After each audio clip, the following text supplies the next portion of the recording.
Magandang hapon, Malacanang Press Corps. Welcome sa ating press briefing ngayong araw, January 16. Dahil sa taas ng presyo ng bigas, inirekomenda ng National Price Coordinating Council sa Department of Agriculture na magdeklara ng Food Security Emergency. Ang rekomendasyon ng Food Security Emergency ay para payagan ng National Food Authority na ilabas ang kanilang buffer stock sa mga warehouse at patatagin ang presyo ng bigas bilang suporta sa ating mga magsasaka. Inaasahan din na ang paglabas ng buffer stock ay makakatulong sa papalapit na anihan sa Pebrero. Para ipaliwanag ang food security emergency sa bigas at ang epekto nito, kasama natin ngayon sina Department of Agriculture Secretary Francisco Chu Laurel at Department of Trade and Industry Secretary Maria Cristina Roque. Good afternoon, Secretary Laurel and Secretary Roque. May we ask Secretary Roque first for your opening statement? Good afternoon, MPC reporters. We are here today to clarify and to verify also the information that are out now in the news, and also we are here to answer the questions that you may want to ask us regarding the bigas and other details that you want to know from our department. Good afternoon.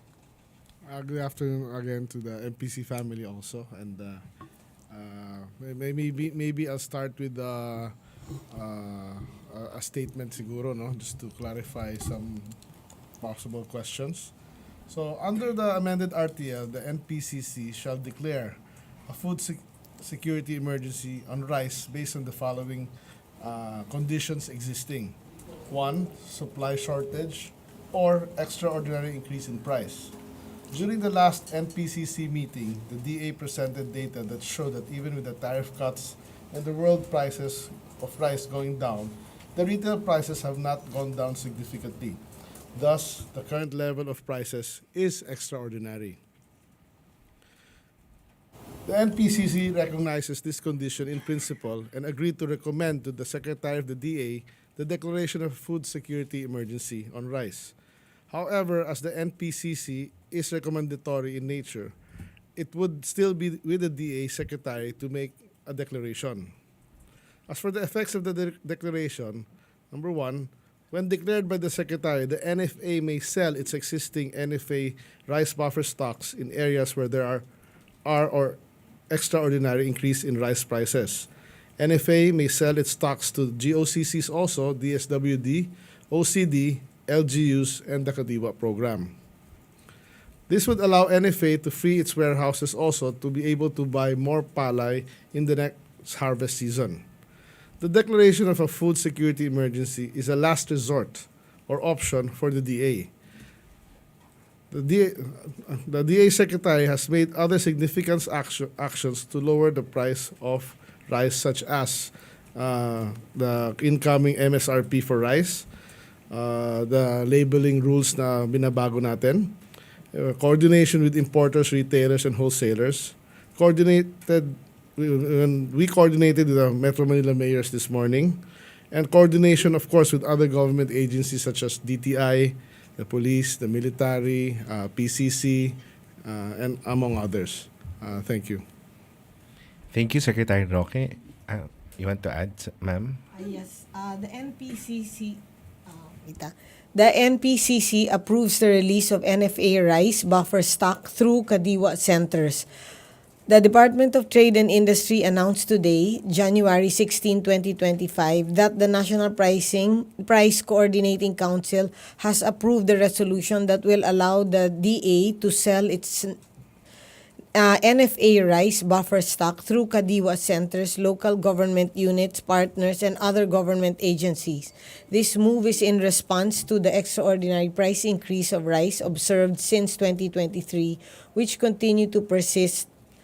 The said resolution is being finalized and will be routed to the member agency. The DTI assures the public that it is committed to stabilizing rice prices and ensuring the accessibility of affordable rice for all Filipinos. The DTI will continue to work closely with the DA and other concerned agencies to implement measures that will address the current rice situation.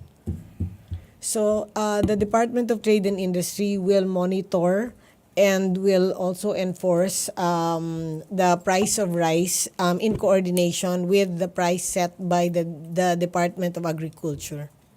Thank you, Secretary Roque and Secretary Laurel. We're now opening the floor to questions. First question, Ana Bajo, GMA News.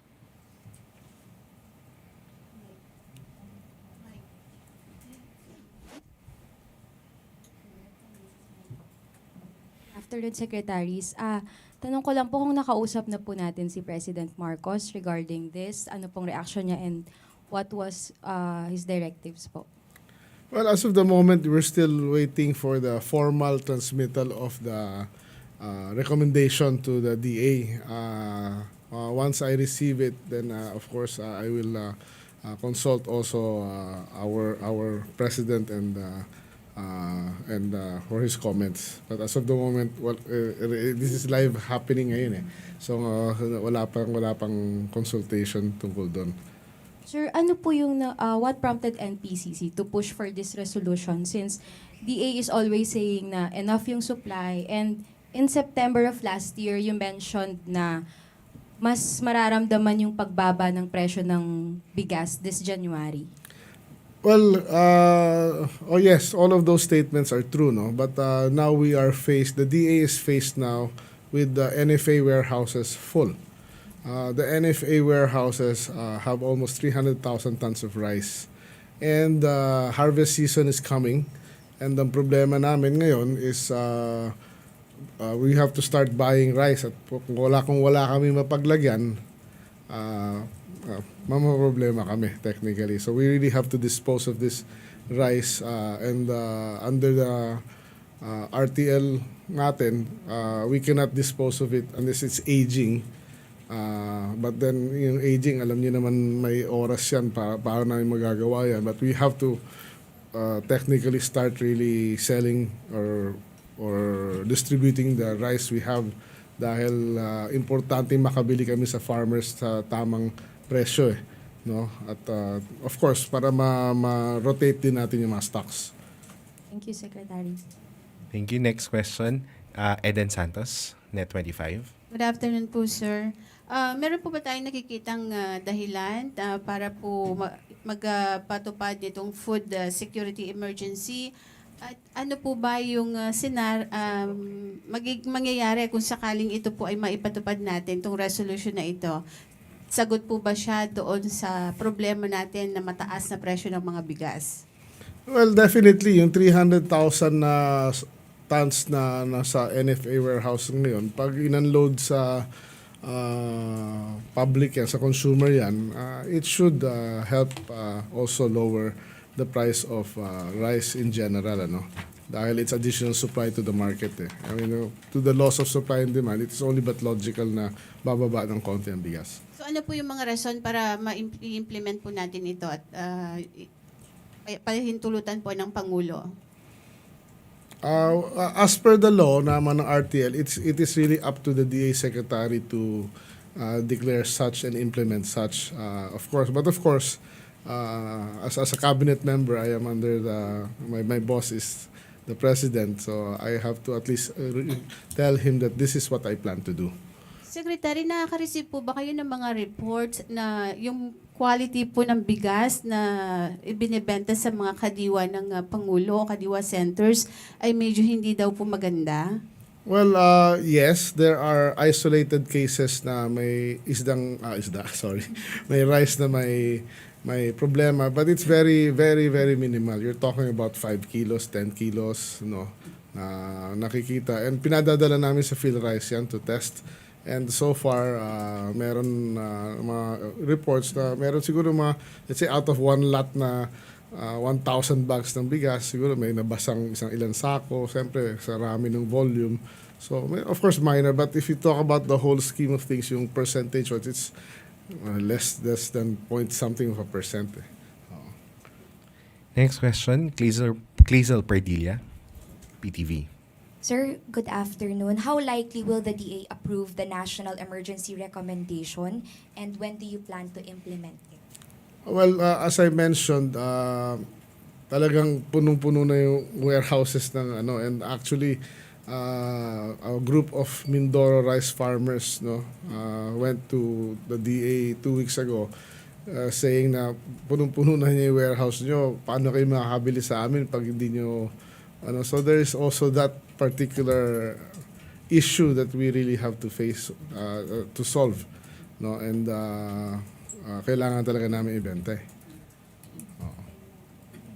Sir, kailan po dapat maibenta na? Hopefully, once we receive the recommendation, we'll finalize the moves, no? Hopefully, first week of February, maano na yan. Sir, sorry, last na lang po. Sir, sabi nyo, sana ma-influence yung market price. By how much po nito mapapababa yung prevailing price ng bigas? Well, meron tayong sinet na MSRP, no? Yung MSRP na yun is at 58. That's the first step. It's a multiple attack to on the situation, ano. So meron tayong NFA rice, meron tayong MSRP starting at 58. Pero yung MSRP na yun na 58 will be reviewed every 2 weeks, and malamang ibababa natin yung MSRP na yun. As of the moment, there's a target of bringing it down to MSRP 52, 50 by end of February. Of course, pag pumasok yung NFA rice din na pumasok sa market, and mahirap magsabi eksakto, no, dahil you might quote me on that and use it against me in the future, but 3 to 5 pesos is really possible, in my opinion, lalo na yung world prices din bumaba na rin ngayon eh. Next question, Ace Romero, Philippine Star. Secretary, in relation to the likelihood of you approving that resolution, given the circumstances, do you think there's enough justification to come up or to approve such a recommendation or resolution? The data is very clear when we presented to the NPCC. Nung tumaas ang presyo ng bigas, world market, then tumaas din yung local price. Then nag-maintain siya hanggang ngayon eh. Pero nagbaba tayo ng tarifa from 35 to 15%. Hindi bumaba yung mga branded na bigas sa merkado. It maintained at 60 to 64 eh, nakikita natin. So ibig sabihin, sa MSRP 58 natin ngayon, ibig sabihin yung mga 64 na yun, magiging 58 dapat yun. Yung mga 60 magiging 58. So technically, it should be lowered talaga. So in principle, pwede nating sabihin na may basihan po. May solid data tayo na that shows na justified talaga to. So connected po doon. So do we need that resolution to release the buffer since pwede naman palang ibigay yung rice sa kadiwa, Secretary Roque? Again. Kailangan pa ba natin ng actual resolution na yun to release that buffer? Since we can transfer. Ako nasasagot dun. Okay. Under the RTL law, hindi namin ma-release yun to anybody except during emergencies like calamities. So, ang delikado namin, ang rami nating bigas, hindi natin ma-release because of this problem, then there's a good chance mabulok yan. Diba? So, kailangan, we have to do something. Last na lang po para sa akin. So, ano ba yung tinitingnan nating reasons? Bakit po kaya yung ine-expect nating pagbaba ng price hindi na-attain despite the interventions, despite the supply? Well, in my opinion, medyo may konting profiteering in my opinion. That's a direct answer to that.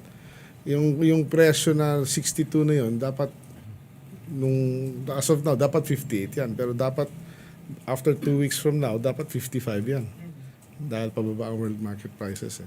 Unfortunately, it was set at 58 because the existing stocks natin ng imported rice na 5% broken was imported at that price and to parang yung margin. At saka yung bili ng ng rice mills saka traders ng palay in the last year was average of 27 pesos and as high as 30. Yung 30 pesos na yun, kung kumpitin mo ngayon plus the margins hanggang retail, 58 yun eh. Kung binaba natin masyado yan, ibig sabihin, pati yung local rice mills o yung local, na bumili ng local rice, malulugi. So we have to allow a little bit of time for them na signal na sa kanila, i-flush out nyo na yung old stocks yun na mas mahal para hindi kayo malugi. So profiteering, hoarding, possible po. No hoarding ako nakikita, it's more of profiteering. Profiteering. Okay. Next question, Harley Valbuena, DZME. Sir, in line with the question of Sir Ace, ano naman po yung magiging action natin laban po dun sa mga nagpo-profiteer sa prices ng rice? As of the moment, the DA actually has no powers. That's why we have been coordinating with the DTI dahil ang DTI may enforcement powers. So I will turn over the floor to Secretary Roque about enforcement. The DTI will of course monitor and enforce the directive of the DA regarding the price. So from there, so far we haven't found anyone yet, but if in case meron, then we will act accordingly. Ano po yung sanction na possible kaharapin ng There's different sanctions, no? Usually we penalize them also with may pera na may money involved na dapat ibayaran nila for not following the price monitoring or the price given by the DA. Meron din ako idadagdag. Kanina lang na pag-alaman ko through Mayor Zamora and Chairman Artes na ang municipalities pala and cities also have their NPCCs, then that they can also declare na ganito dapat ang presyo, their sanggunian, and they can enforce. Just to add. Sir, last question na lang po on my end. Are we considering increasing our rice imports given to alleviate po the extraordinary prices of rice? No, there is no need to increase rice imports. We have just to temper the businessmen to magawing reasonable yung presyo nila while still maintaining profitability. Tuesday New, DZBB. Good afternoon, Secretaries. Secretary Laurel, sir, sabi niyo kanina nakausap, may meeting kayo with the local Metro Manila Council, I understand. Yes. So, paano po ang naging pagtanggap nila dito sa plano na magbenta rin sa kanila ng NFA rice? Well, ang initial reaction was very positive and we're quite happy na NFA will maglalagay ng kadiwa para sa mga and there was actually a recommendation na magdagdag pa kami ng mga mobiles para doon sa mga depressed areas and meron pang suggestion na pati sa munisipyo every 15th and 30th magbebenta. So yeah, this is a very positive response. Sam Medinilla, Business Mirror. For Sec Laurel. Sir, na-mention nyo kanina na isa sa reason kung ba't magde-declare ng food emergency yung parang overcapacity na ng mga warehouses ng NFA. Bali, ano po ba yung expected natin na ma-harvest na rice sa upcoming harvest season? At saka, wala po bang kinoconsider yung government to expand the capacity ng mga NFA warehouse? The NFA is currently building more warehouses, and it's ongoing, and we should see some of the warehouses to be finished this year, As far as the other question, pakiulit mo lang. Yung regarding po dun sa yung sa harvest po. Okay, yung sa harvest natin, unfortunately last year, mababa yung harvest natin, almost 700,000 plus tons na palay less due to El Nino and La Nina. This year, if ma-restore yung amin budget na rice program na nawalan ng almost 10 billion. Pero last Monday, medyo nagawa na ng paraan ng ating presidente na ma-restore yun. I would like to thank the President, of course. We are targeting 20.460 million metric tons. Yun ang target natin. If ma-restore yung budget of 30 billion for the rice program.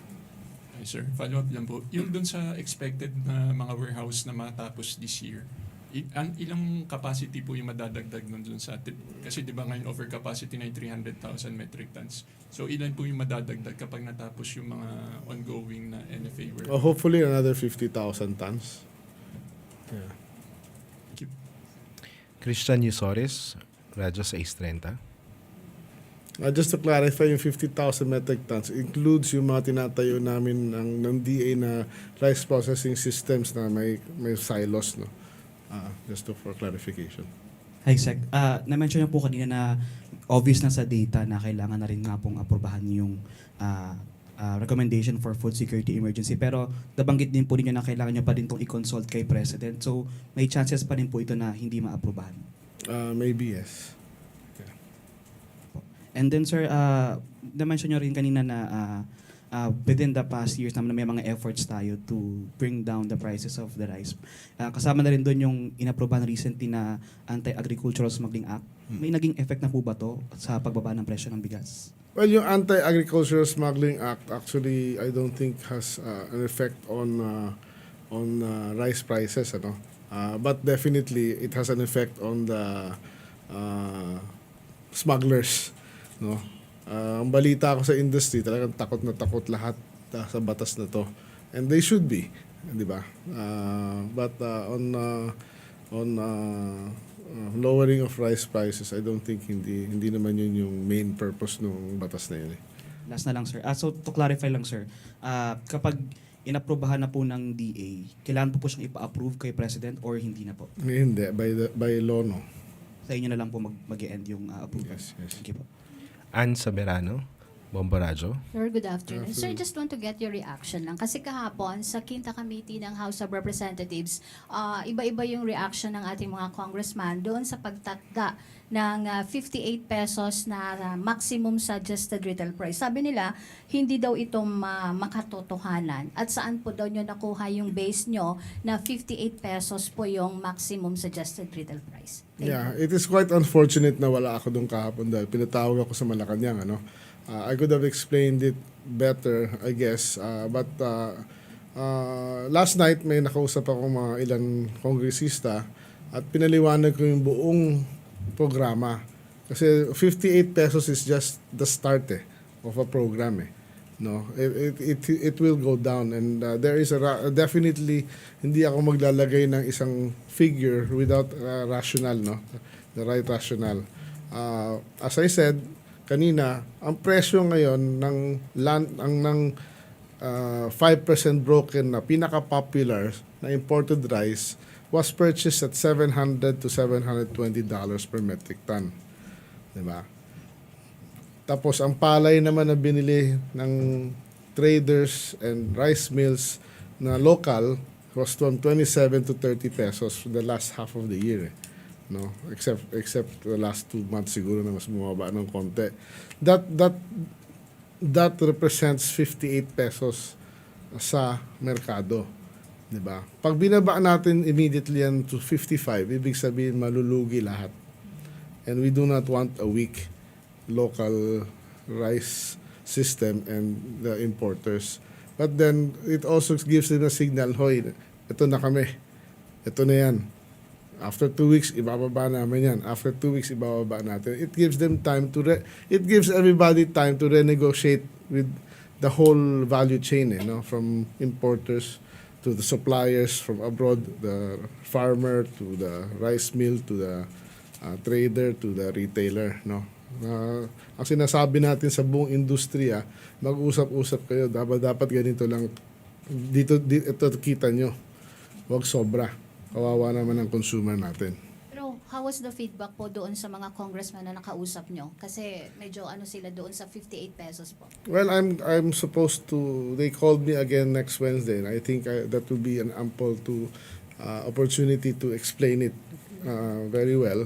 But dun sa mga nakausap ko kagabi, medyo naintindihan nila at I actually also consulted the private sector on this, ano, at nagpa-meeting kami with the retailers, importers and with DTI, PCC, BIR and everybody, no. This decision to peg it at 58 was not a decision that was made arbitrary, no. it is made through consultation and everything. But I have to admit, it is at the high price. But then, wag natin i-shock muna yung sistema. Let's bring it down gradually para, give time to everybody to adjust. Tuesday New, DZWB. Secretary Laurel, sir. Sir, sabi niyo 300,000 tons yung kailangan i-dispose from NFA Warehouse. Yes, almost 300,000 Almost tons. 300,000. Pagka na-approve na po ba itong reso, lahat ng 300,000 kailangan i-dispose and then papalitan ng panibagong harvest from the Yes. farmers? Yes. The same amount, sir, o kailangang... Hopefully more kasi yung 300,000 na yun was based on, that's why we need more warehouses, and if we have to rent, we will rent. Ang average price nga last year natin ng palay was 27 pesos per kilo ang bili natin, di ba? So this year, kung mas mababa, kung ang set na price namin hopefully is 21 to 23, so we should be able to buy more rice from the farmers. At sa presyo na 21 to 23 pesos ang rice, happy pa rin ang farmer, no? Pia Gutierrez, ABS-CBN. Sir, since nabanggit nyo na nanatili pa rin mataas yung presyo ng bigas despite the reduction in tariffs, do you see the need or will you recommend returning yung tariff rates natin to the original 35%? Well, number one, kanina, we were pleasantly, not surprised, but happy na nakita namin ni Sec Roque na yung sa Pasig Market, wala ka nang makitang 60. Bumaba na, meron na silang 40, meron pa kami nakitang 39 na 38 pala, which we did not see when we started going around So nagre-react na yung market, no? Yes, siguro ang sagot doon, meron, we're thinking of an idea na baka mahirap sabihin kasi baka mapintasan na naman, but baka I might recommend the hybrid na certain type of rice 15 pa rin, a certain type of rice or quality of rice yung 5% pwedeng iakyat sa 35, something like that, no? Anong klase yung mga rice yun, sir? Basically 5% broken and 25% broken. That's an idea, but and then there's also a clamor nga na from the industry na or the other organization na ibalik na sa 35. But I think we can only, pag bumaba na yung presyo talaga at sumunod lahat, then baka pwede na ibalik. No? But as of the moment, anyway, may review naman every 4 months So talagang pag-aaralan mabuti yan. Ace Romero, Philippine Star.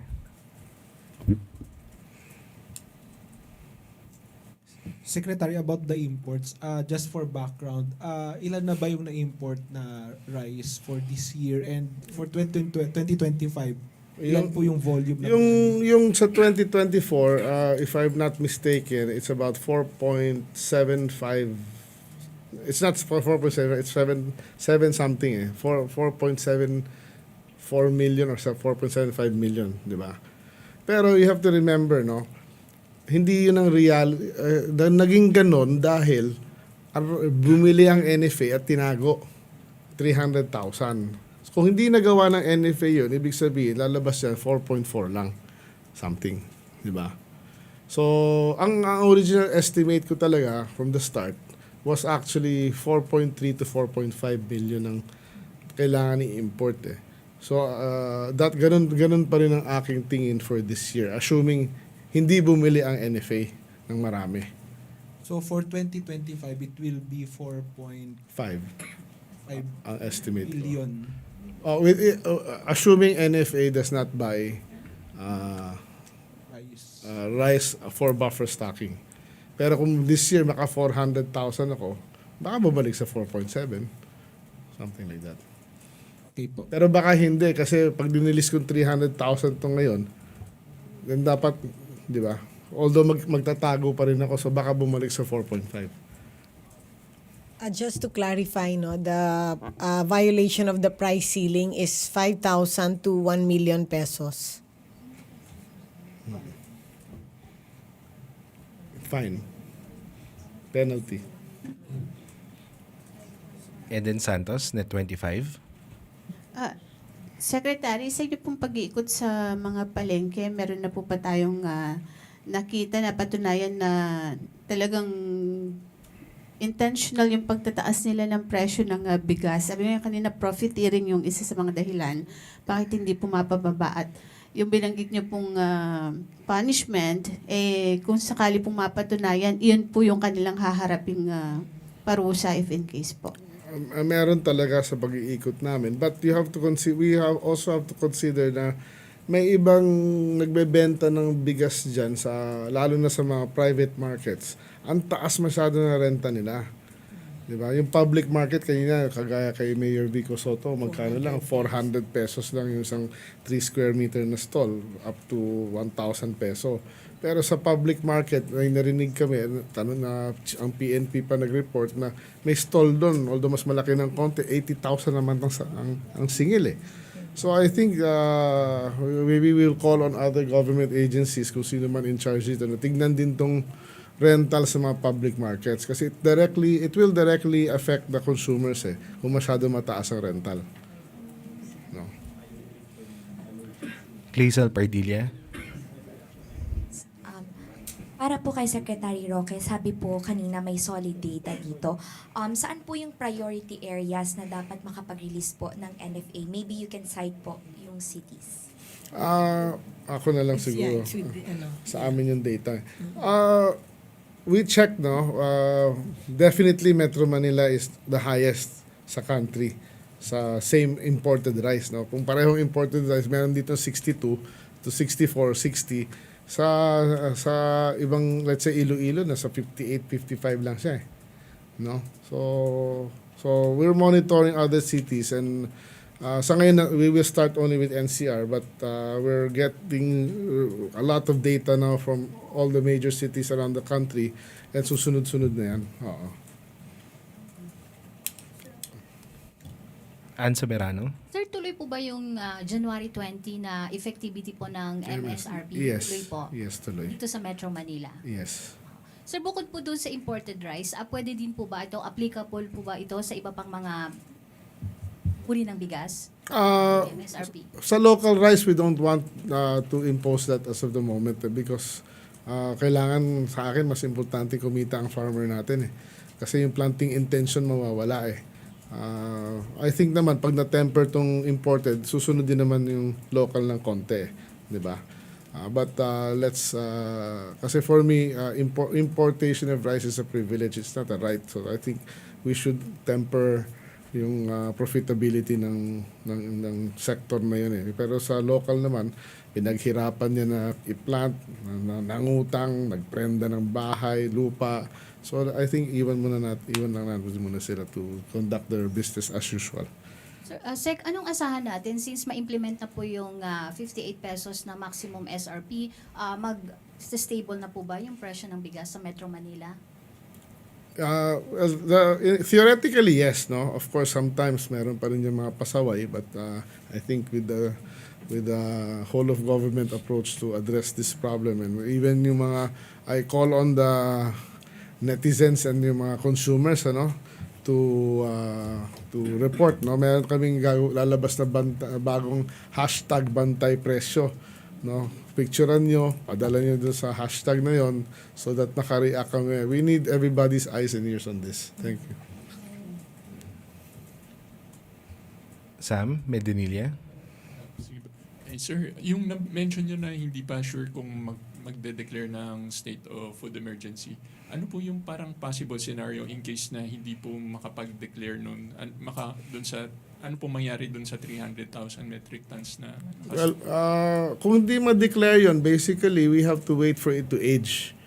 Then meron naman, pag ang aged rice naman, pwede ibenta, kaya lang, aging depends on when we will mill it di ba? So, we have to fast-track milling and may delay lahat yung programa, yun ang problema. And problema namin, harvest season na di ba?